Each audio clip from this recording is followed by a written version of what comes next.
n'a pas écouté, par Jennifer. Lina, 19 ans, aimait les histoires d'amour rapides en ligne. Elle passait ses soirées penchée sur son téléphone, ignorant les avertissements de sa famille et de son frère, Malik. « Tu fais trop confiance, Lina », lui répétait-il. Les mots en ligne ne sont pas toujours vrais, mais Lina secouait la tête, impatiente de retourner à ses conversations. Puis vint Sorel. Ses messages étaient de plus intenses, ses promesses de voyage et d'avenir plus rapides. Lina était certaine, il était le bon, mais Malik sentit le danger.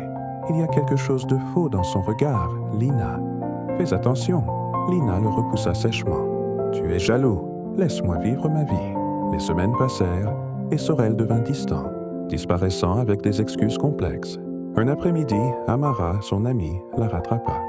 Regarde, il a dit qu'il était loin, mais cette photo montre un panneau à 2 rues d'ici.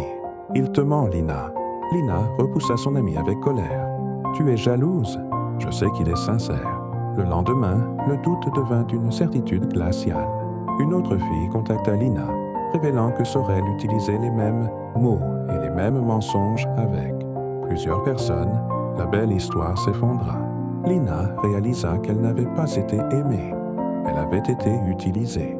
La montagne de son regret lui coûta sa confiance et la légèreté de ses 19 ans.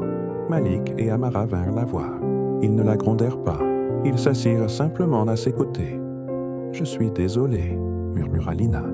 Amara prit sa main, tandis que Malik lui disait doucement « Il n'y a rien à être désolé. Les conseils de ceux qui t'aiment sont des phares, Lina, pas des chaînes. » Lentement, Lina s'est reconstruite. Elle a appris à distinguer la sincérité de la flatterie, à écouter son instinct et les avertissements honnêtes de ceux qui veulent son bien.